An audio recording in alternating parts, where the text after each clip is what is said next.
The imperial power alone was hereditary. No other office in France was hereditary. All other offices were open to election or merit. There were two chambers, the Senate and the legislative body. The Senate, of which the name is more popular than that of the Chamber of Peers, was composed of members nominated by the electoral colleges, one-third of them only subject to appointment by the emperor. It was presided over by one of the members selected by the chief of state. It watched over the Constitution. It was the protector of individual liberty and of the liberty of the press. The Senate being, next to the sovereign, the first power of the state, the emperor sought to give it the greatest weight and important circumstances would allow. For when the influence which organized bodies exert does not follow the order of their political hierarchy, it is conclusive evidence that the Constitution is not in harmony with public opinion.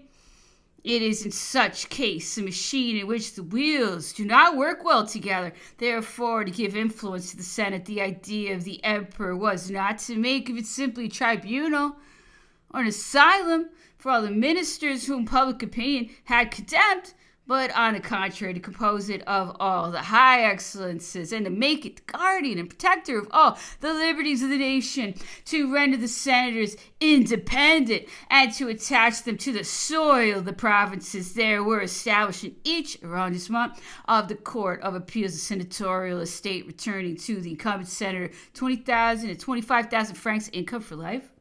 The members of the legislative body were nominated by the electoral colleges of the departments and were paid during the sessions. It is important to call to mind here the mode of election introduced by Napoleon in the Constitution of the year 8 Sieyès had invented a system of representation by notables which deprived the people of all participation in the elections, although Sieyès, a former member of the Constituent Assembly of the Convention and of the Directory, was a friend of liberty. He found himself compelled to do this by circumstances in order to preserve the Republic, for before the 18th Fructidor, the elections returned royalists to the legislative body. The 18th Fructidor drove them out. Then came the turn of the Jacobins.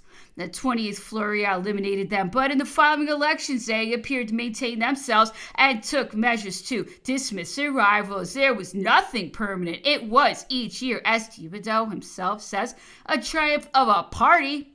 But the firm and national march of the consulate had already created a strong and compact France, and the vessel of state was in less danger of being wrecked upon one of the two rocks which were always to be feared, terror and the Ancien regime. Napoleon created consul for life, suppressed the list of notabilities of Sieyès, and established district assemblies composed of all the citizens residing in the district. These assemblies chose the members of the electoral colleges of the arrondissements and of the department. Those who paid the largest amount of taxes imposed in the department were eligible to the electoral colleges, but there could be added to the colleges of the arrondissements 10 members, and to the colleges of the departments 20 members, not proprietors, selected from among the members of the Legion of Honor, or from among those who had distinguished themselves by services. The colleges nominated 2 candidates for vacant places in the legislative body. The college of the department alone nominated candidates for the place of senators.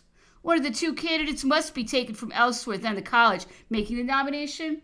Examining the spirit which dictated these laws, framed at an epoch when the people were emerging from violent discussions, when war was always threatening, and when the most sincere friend of liberty saw the necessity of limiting the rights of election, it is impossible not to recognize that it was the intention of the emperor to re-establish the elective system upon the broadest basis, and the following words of the orator of government at that time confirmed this opinion. The electoral colleges bind the high authorities and the people reciprocally to each other. They are intermediate bodies between power and the people. They imply a classification of citizens and organization of the nation. In that classification, it was necessary to combine the contrary interests of capitalists and proletariats, because property is the fundamental basis of all political association. It was necessary also to introduce non-proprietors in order to keep open a career to talent